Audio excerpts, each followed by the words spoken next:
Alright, y'all, welcome back to State of the Franchise Gaming, and today we've got a couple of things to take care of.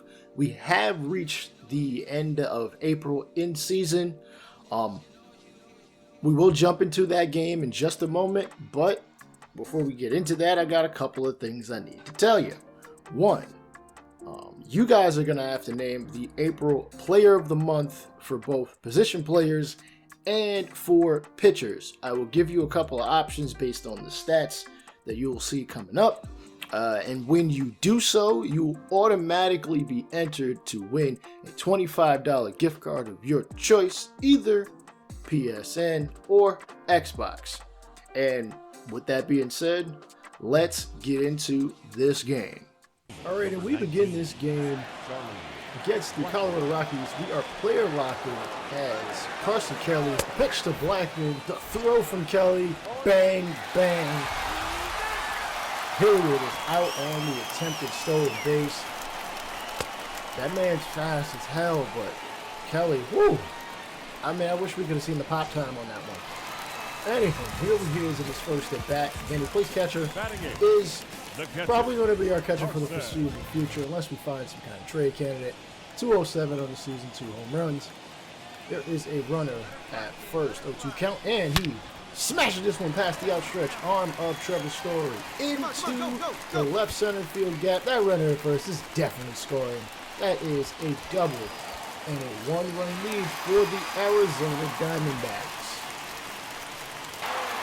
Next, he's on the base path. I apologize. Full count for Tim LaCastro, one of the candidates for Player of the Month, and it's a broken bat in front of the catcher. Fire to first, and LaCastro just not fast enough to get to that one. Herman Marquez gets out of this inning, only giving up 1. Colorado strikes back, but Kelly is back to the plate. A runner at first. And an 0-1 count. Marquez, 56th pitch is driven to right field. It's going to, get down and bounce off the outstretched glove of Charlie Blackman. And the run's going to go to third. Holy hell. I didn't expect that, but hey, another base hit for Carson Kelly. All right, as he's on the base pass, last batter struck out, 0-2 count here. Runners at the corners, 1 away. And another strikeout, back-to-back. Marquez with a 97-mile-an-hour heater. Third strikeout. Let the Castro walk in the third. 2 for 5 in the series. And he's looking, just get another hit. You know, he's got, about 24, 25 hits this season? This month, really. And it's a pop-up to the first base side. It's going to be caught by, because of the Nolan Arenado, Josh Fuentes, if y'all didn't know that.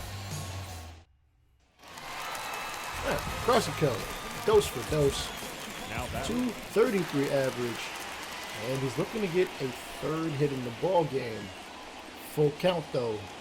What else is new? He's got a runner at first for the 3rd time today. Runner's going, and this ball is driven to left field.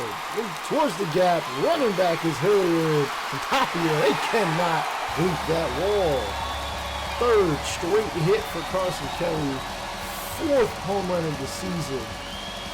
And he has really been this team's entire offense thus far. It's a far cry from Stephen Vogt. I mean, I get that I'm playing most of this, but like, come on. He's not all that good anyhow. Blam! A slider just right over the middle. We're going to slide that ball out in the outfield seat. Somebody's going to run with a souvenir. 4-9. Kelly, 5 for 6 in the season. 3 for 3 on the day. 2 homers, 4 RBIs. Holy hell. He is a triple away from the cycle. No D-backs player in history has ever hit the cycle.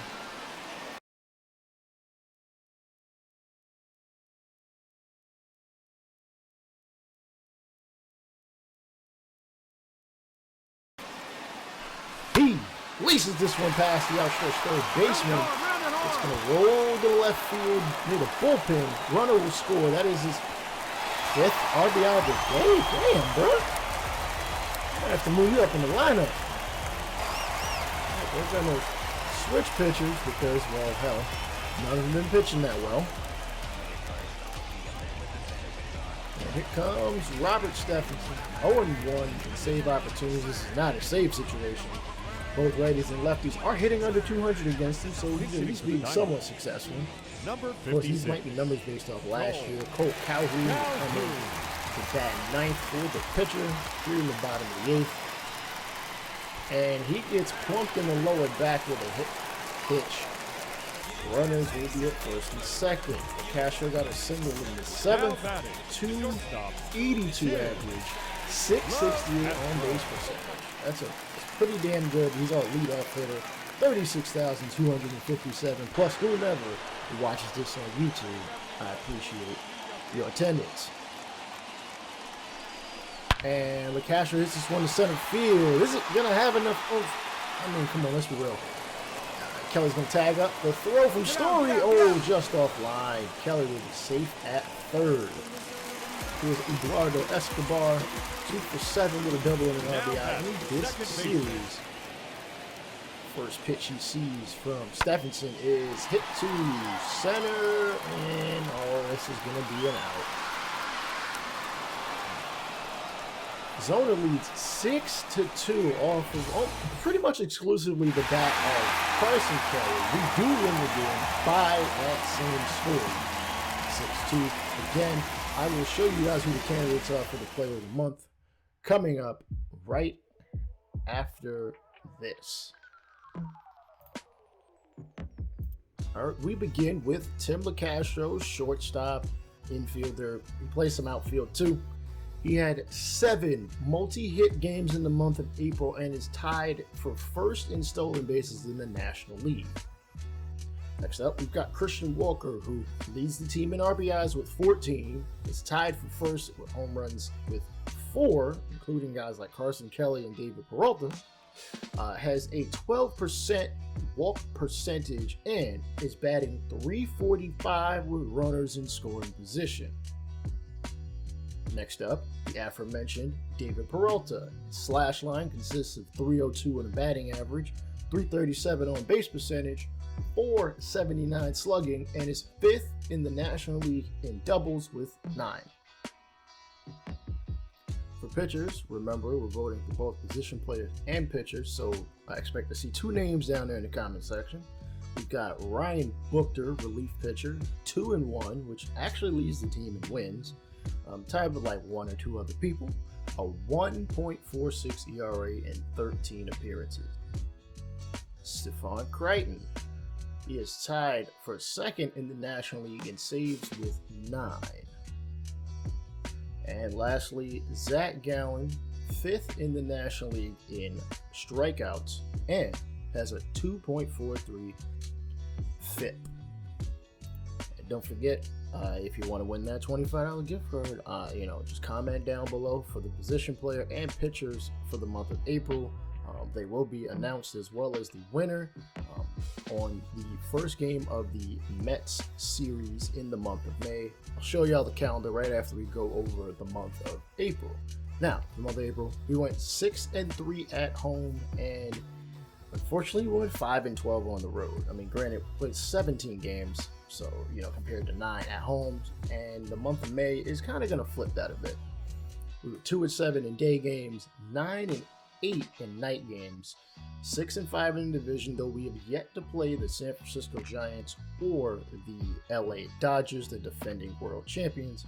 And in interleague action, we went 0-2 against the Oakland Athletics.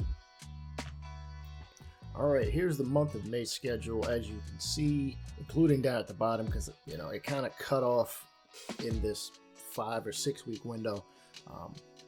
We played 29 games in the month of May with only 2 off days, that being Monday the 3rd and the 24th. Again, I will essentially cram in more games into one episode than others. Because I have a specific scheduling format, which I'll actually show you guys coming up real soon. But yeah, let me see. We've got the 2 games to start off the month. We're off, go on the road for 6 in Miami, New York. Then we then we come home for Miami in a 4-game set. We played the Washington Nationals at home this time. You saw them back earlier in the year.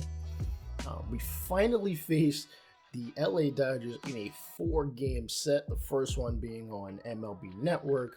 We also played the Colorado Rockies right after that on the road. Then we have an off day the 24th and come back home for what I believe is like a 9-game homestand, some of which leaks into June, playing the San Francisco Giants in 2 games. We played the St. Louis Cardinals in 4, and that last game you see there is the Met game. But again, the one that you guys are probably most concerned about, is that 7th of May game.